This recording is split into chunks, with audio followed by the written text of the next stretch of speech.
Hi folks, this is Calc 2 Checkpoint Quiz 6. In number 1, we're asked to find a few derivatives.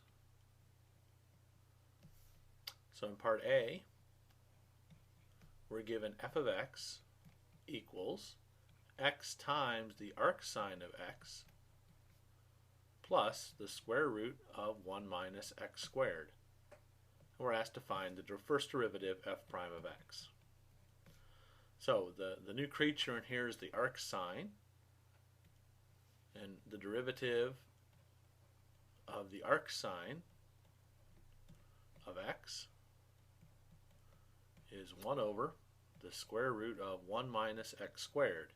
And we see this showing up in the original function as well, which means something exciting could happen.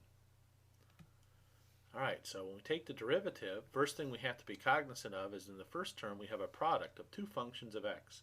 We got x and we got arcsine x. And so to take the derivative of that, we need to use the product rule.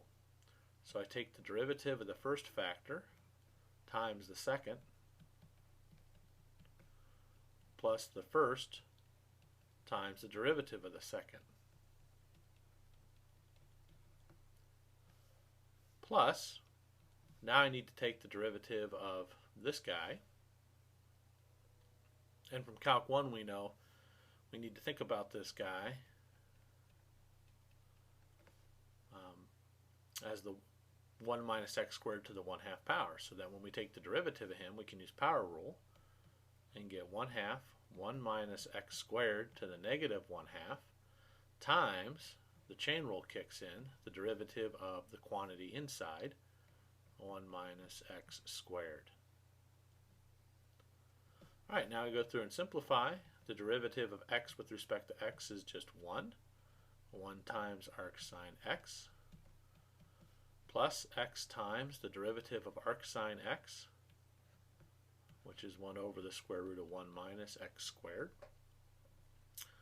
plus 1/2 1 minus x squared to the minus 1/2 times the derivative of 1 minus x squared, negative 2x.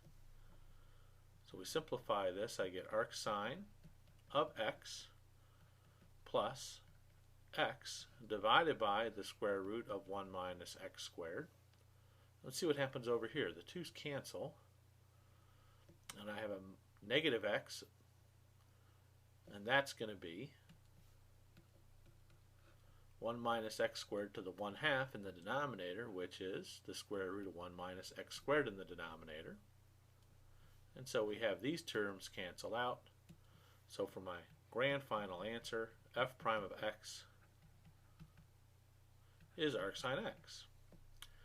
And so really what the function f of x is it's an antiderivative of arcsine x. That'll do it for part A. Alright, in part B, we're asked to find the derivative with respect to t of the arctangent of the natural log of t. So the new guy here, the derivative of the arctangent of something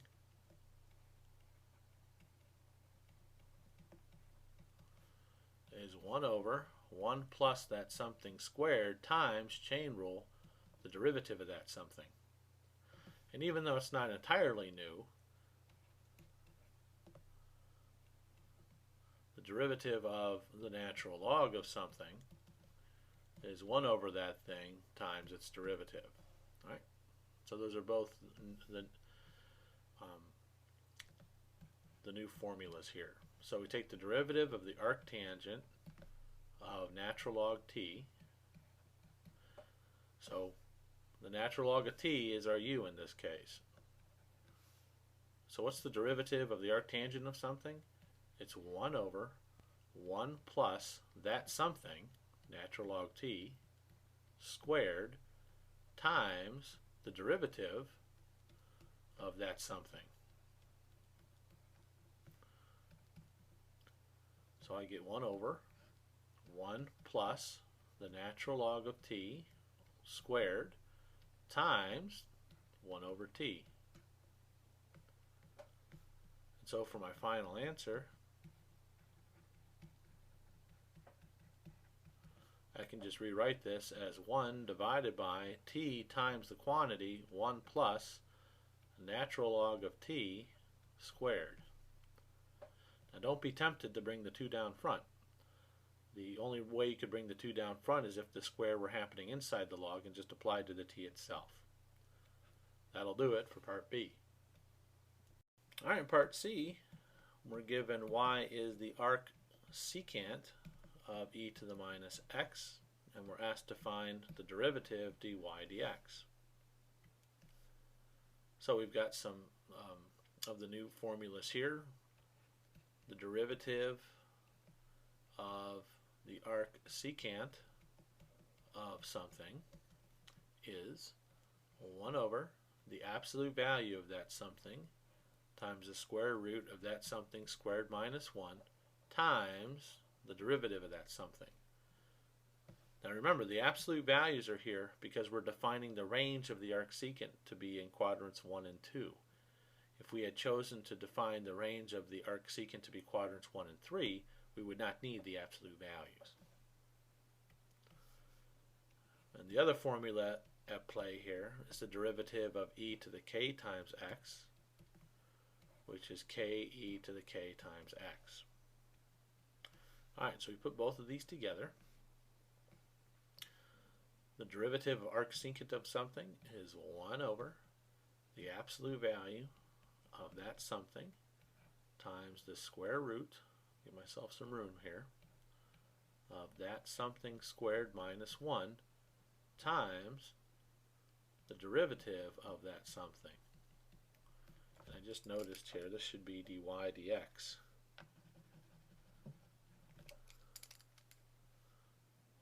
There we go. Alright, so this is equal to. Now I've got absolute values here, and I don't really need them because regardless of what I choose for x, e to the negative x is a positive number.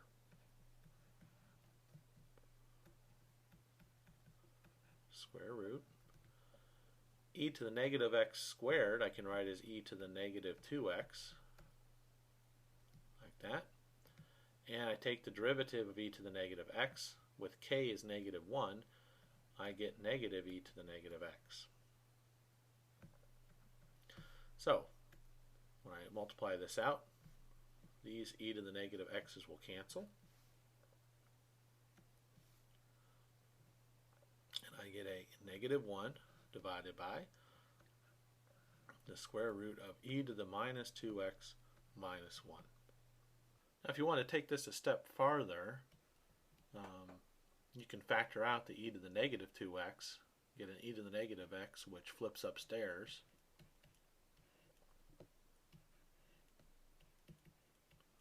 And you could arrive at this equivalent form. Okay, so depending how you do it, depending what steps you did, you might have ended with this instead of this. Either way, that'll do it for part C, and that'll do it for number 1.